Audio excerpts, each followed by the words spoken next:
Sebut saja namaku Sinta. Aku adalah anak bungsu dari dua bersaudara.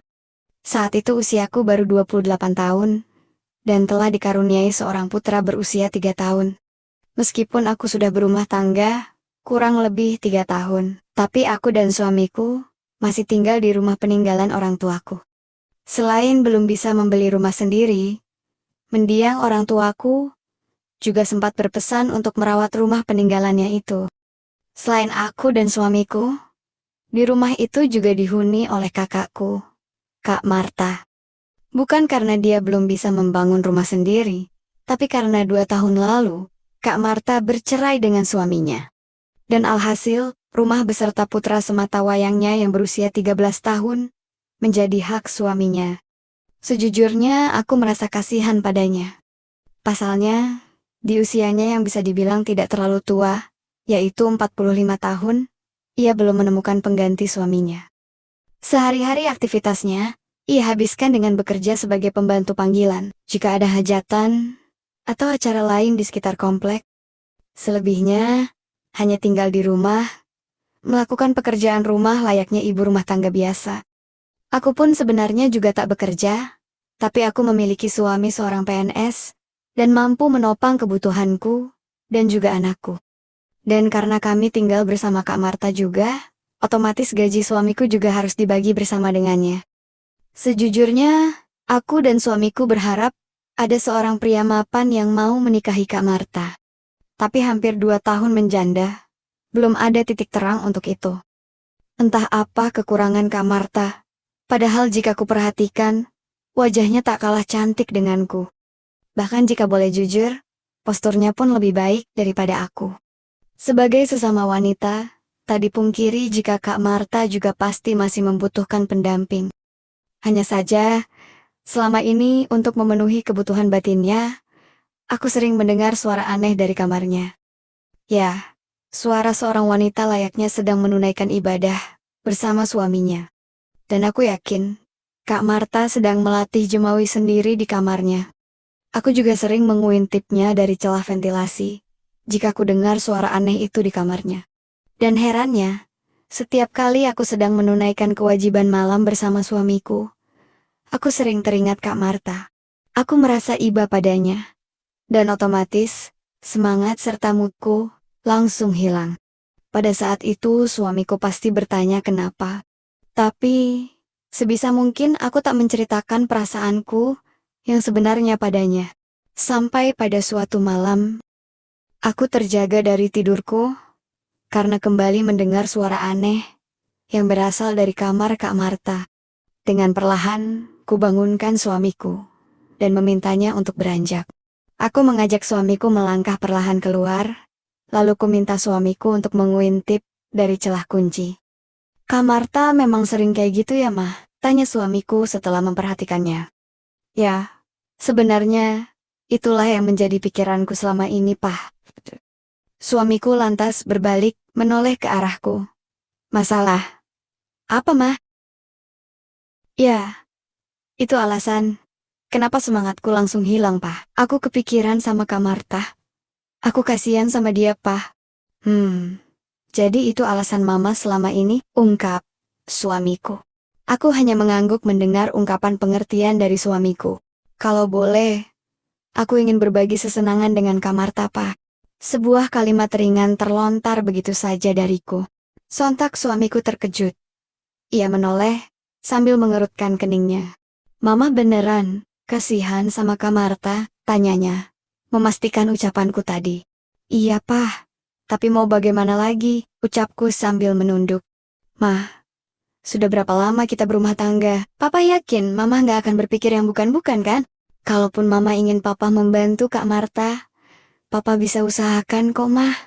Kali ini, aku yang terperanjat mendengar suamiku. Aku menoleh ke arahnya, dan kuperhatikan ketulusan di matanya. Hal itu membuatku yakin, jika suamiku memang benar-benar ingin menolong Kak Marta, tanpa perasaan apa-apa. Setelah berpikir sejenak, akhirnya aku beranjak melangkah menuju kamar Kak Marta. Aku sengaja tak mengetuk pintu, dan kebetulan pula, ternyata pintunya pun tak terkunci. Kak Marta yang saat itu sibuk menjalankan rapat paripurna sendiri, sontak terkejut dengan kehadiranku yang tiba-tiba. Loh, Sin? Ada apa? Nanti aja Sinta jelaskan Kak. Sekarang, ayo ikut Sinta. Tapi Sin, kakak kan belum. Tanpa menjawab aku menarik Kak Marta menuju ruang depan. Akhirnya dengan ragu Kak Marta pun menurut. Meski tak mengerti alasanku mengajaknya ke ruang depan. Dalam remang suasana lampu malam, di ruang depan, Kak Marta kaget bukan kepalang, karena ternyata suamiku sudah berada di sana. Kak Marta yang saat itu memang belum mengembalikan kabinet, serta segitiga bermuda, seketika menunduk malu. Tapi, baik aku dan suamiku tak memperdulikan hal itu. Aku hanya meminta Kak Marta untuk duduk di kursi, sementara aku di sampingnya. Sejenak kami sama-sama terdiam. Sampai tak lama kemudian, aku membantu Kak Marta menyiapkan sajian-sajian baiknya. Awalnya Kak Marta terheran dengan sikapku dan suamiku. Tapi setelah ku jelaskan jika semua akan baik-baik saja, akhirnya ia pun mengangguk, meski masih sedikit bingung. Setelah segala sesuatunya rampung, suamiku yang sudah mengerti bagaimana tugas negaranya, segera memberi perhatian pada sajian Kak Marta itu. Kak, ini demi kebaikan bersama, tolong jangan berpikir lain-lainnya ya, kataku saat suamiku fokus pada bidang baik Kak Marta. Tapi kenapa harus? Ujar Kak Marta terjeda. Kami ngerti masalahmu Kak, jadi kami ingin membantu. Lambat laun Kak Marta pun melupakan kebingungannya. Nampak ia mulai hanyut akan nirwana, dan sesekali ceramah sebisanya. Aku yang tak ingin melewatkan kerukunan saudara tersebut, akhirnya turut menyiapkan masalah-masalahku juga. Dengan ragu aku membantu suamiku, menyelesaikan problematika Kak Marta juga. Entah beberapa kali nada dering Kak Marta bergema, apalagi ketika suamiku mulai melajukan perahu layarnya. Tapi, yang kutangkap saat itu adalah, raut Kak Marta begitu gembira, karena memang saat itu adalah saat paling dinantikannya. Beberapa saat suamiku berkendara, dan banjir bandang pun melanda Kak Marta itu. Sinta, kakak sudah. Mendengar itu, aku bergegas menggantikan tugasnya. Kuikuti alur kehidupan yang ada, sementara Kak Marta memperhatikan dengan seksama. Hingga pada saat waktunya telah tiba, aku dan Kak Marta pun menerima pundi-pundi kebaikan dari suamiku itu. Sinta, Indra, kakak makasih sekali ya, ujar Kak Marta padaku, dan juga suamiku. Sudah seharusnya saling membantu Kak, jawabku sambil tersenyum pada kakakku itu. Sejak saat itu, Kak Marta tidak lagi canggung ketika ia sedang mengalami masalahnya yang datang tiba-tiba. Ia segera datang menemui kami, dan mengusulkan solusinya.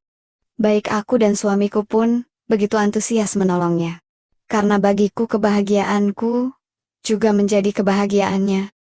Setidaknya, begitulah kisah yang kualami beberapa tahun silam.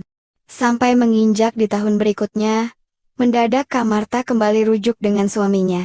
Dan tentu saja, ia pun ikut pindah dari rumah kami, mengikuti suaminya. Sebelum pergi, Kak Marta banyak-banyak mengucapkan terima kasih padaku, dan juga suamiku. Dan keputusannya pindah dari rumahku, yaitu karena ia juga tak ingin merepotkan kami.